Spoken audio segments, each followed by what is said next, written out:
Hi, all. It's Jennifer Palmer here, and welcome to the Welly Walk podcast. This is just a little mini episode because it's the Easter holidays here in Great Britain, which means 2 weeks off from school. And I probably don't have to say to those who have children how difficult this time period can be. We are home for the 2 weeks. Rather, I'm home with the children for 2 weeks. And not much going on for childcare outside of that. So I have not been able to finish my third episode, which is going to be the kind of culmination of my little journey so far. And I've been annoyed by that because I've really wanted to do it and I've got all these ideas in my head and I want to get them out to you. So I thought I'd do this little mini episode to tell you about a book called The Country Bunny, which is all about an Easter bunny. And this book was read to me by my mother when I was little, and I forgot about it. It's definitely from probably the 40s, I think, by the illustration and the font that I can see. And then she sent me a copy of it. And when I was doing the Artist's Way last year, and I was really frustrated with the absence of time, there's no time in the day to fit everything in. And when you've got grand plans in your head about the things that you want to accomplish, and you've got two young children, it's just amazing how many times you're interrupted in the day. Even when you're just trying to do the dishes, you're constantly interrupted with someone eating this, or they're having an argument and someone's had an accident in one way or another. And it drives you crazy. And when I was doing the Artist's Way, a couple things fell into my lap. And one of the things that the Artist's Way talks about is synchronicity, which is basically when you're thinking about things, all of a sudden you start to notice these things happening around you more frequently.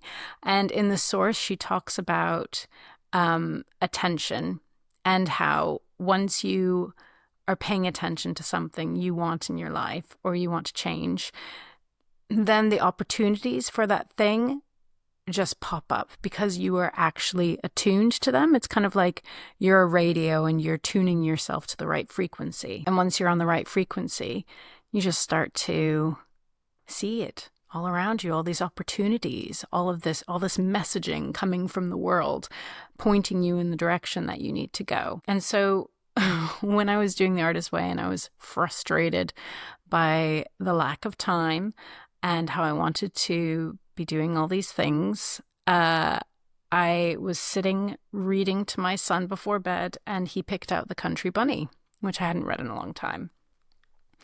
And so I read it to him, and it was that little bit of synchronicity, the universe pointing something out to me that I should be doing. So it's called The Country Bunny and the Little Gold Shoes. And on the cover it says, "As Told to Jennifer." And that's my name. By Bose Heyward. Pictures by Marjorie Hack. And I'm not going to read you the whole book, don't worry. It's not Reading Rainbow. But the book is basically about a lady bunny, and she has 12 children. She's got more than 12 children. Oh my God. I'm not going to take time to count this. How many kids does she have? She's got 2, 4, 6, 8, 10, 12, 14, 16, 18. Oh my God. 20, 22. She's got 22 kids. What? That's ridiculous. Anyway, she's got 22 kids. She's a bunny, so it happens. And they're all dressed in really sweet 1940s clothes. She's got a nice shawl around her neck. And she really wants to become the Easter bunny. And every year or so many years, there's a competition to see who could become the next Easter bunny. And all these Easter bunnies amass at this grand estate with this elderly gentleman. Actually, I don't know, they're wearing Victorian clothes now, it looks like. And he judges how fast they can run and hop and so on and so forth. And so she goes, and she's been desperate to become the Easter Bunny all of her life, since she was a wee little child. And she competes, and she's really good. But then this grandfather bunny says to her, I can't have you become the Easter Bunny because you've got 22 kids you got to take care of. And so he sends her home, and she goes home, and she has a plan. She's not going to let this get her down. She trains all of her children. She puts them into pairs, and she trains them to do the chores. So one pair does all the sweeping, another pair does all the beds, another pair bakes, another pair does the dishes, another pair does the laundry, another pair does the sewing and the mending, and so on and so forth. And then she goes back to the grand old grandfather Easter Bunny, and she shows them that the kids are not going to be an issue. They're not going to hold her back because they can take care of themselves. And she competes, and she gets to be the Easter Bunny. And then there's a challenge, and she has to go bring a beautiful Easter egg to a child who's up on top of a mountain someplace. And she can't quite get there. And she's worried that she's going to let down this little boy on Easter Sunday. And the grandfather Easter Bunny comes to her, and he gives her a pair of golden shoes. And the golden shoes allow her to hop even higher. And she gets to the top of the mountain, and she delivers this beautiful Easter egg to this beautiful little baby boy. And she goes home to her own little bunnies, her own little children, with a basket full of Easter eggs. And they're all sleeping soundly. And anyway, that's the story of the country bunny. And so when I read this book, I thought, okay, this is the universe telling me that I could do a little bit more to train up my kids to take care of themselves, that all these things that they keep asking of me, each time they ask me, is there a way I could teach them in that moment how to be a little bit more self-sufficient? And so for the last year, I've been doing that. And the kids love it. They love being able to, and usually we feel like, oh, it's just easier if I do it myself. If I do it for them, it'll just be easier. They'll never learn. But that's not true. They learn really quickly, actually. And so if you put that little bit more effort into a couple times teaching them something, it brings back rewards, and that it frees up your time, and you don't get interrupted so much, and it saves your sanity. The other thing that I learned in this time period was from David Epstein, who's a journalist and a writer who kind of specializes in performance. And he started out kind of in sports performance, but now he's moved into career performance, and he's got so much interesting stuff to say. And I heard him on Diary of a CEO and bought his book Range. Anyway, he was talking about how task switching, and I'm going to talk about this a little bit in the next episode, so I'll remind you again then. Task switching is one of the most stressful things for the human brain.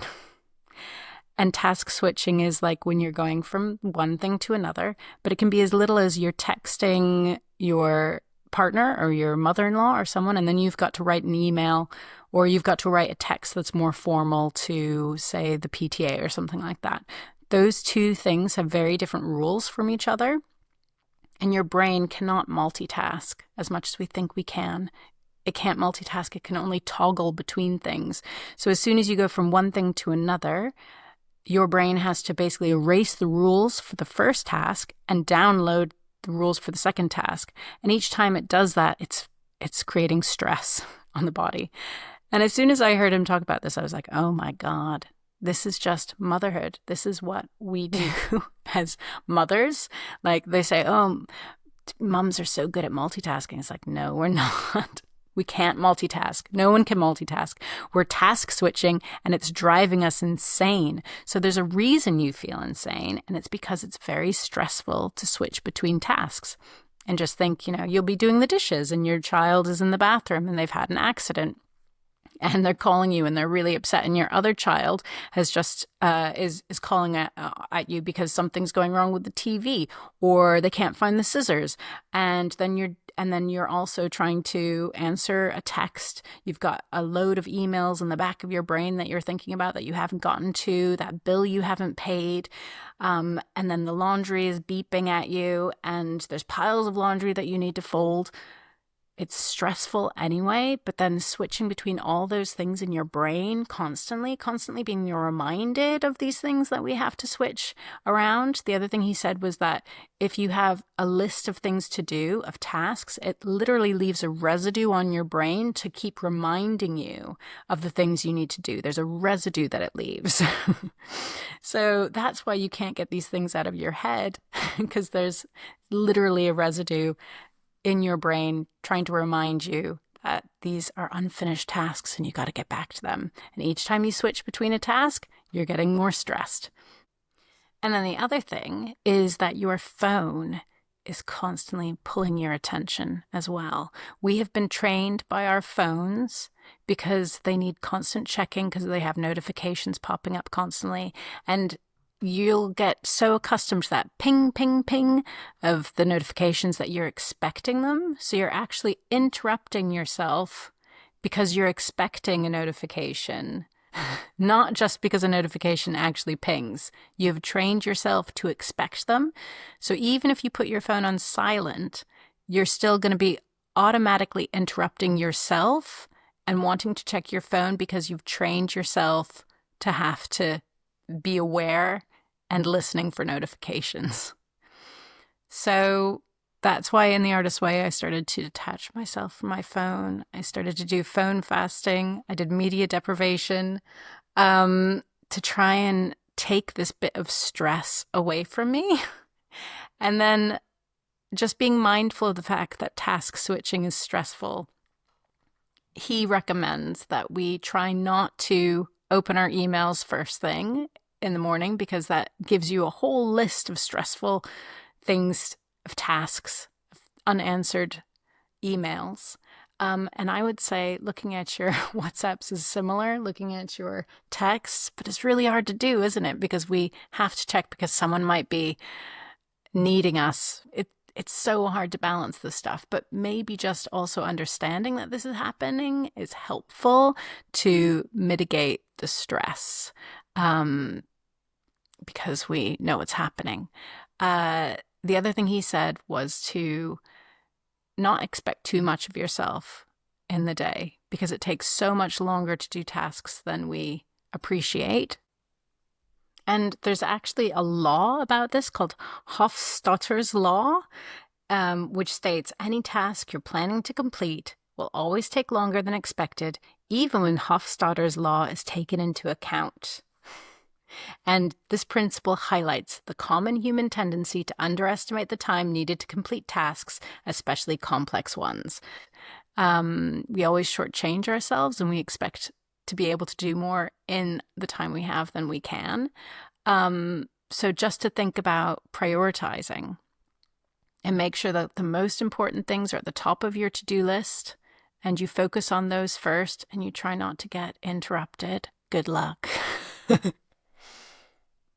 So I want to leave you with these two things. So yeah, the things that I learned from the Country Bunny and the Little Golden Shoes, as told to Jennifer, is to train up my kids to be more self-sufficient. And, you know, it's interesting when you go from the time period when they're young to all of a sudden a time period where they are more capable, and you just forget that there is opportunity, constant opportunity.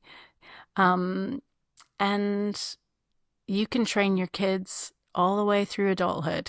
So it's never too late. If you've got teenagers, you can still train them up, and they'll like it. They'll like it because they'll feel more grown up and more independent, and they'll get mad skills, and it will save your brain from the stress. And you know what it's also giving them? Slow dopamine. We'll talk about dopamine in another episode, but slow dopamine is the good one. the one that we get from doing hard tasks, that releases serotonin at the end, which is contentment. So you've got this motivation, which is slow dopamine, keeping you doing these hard tasks, because at the end you feel satisfied. You feel like you've accomplished something, and your body releases serotonin, which is contentment.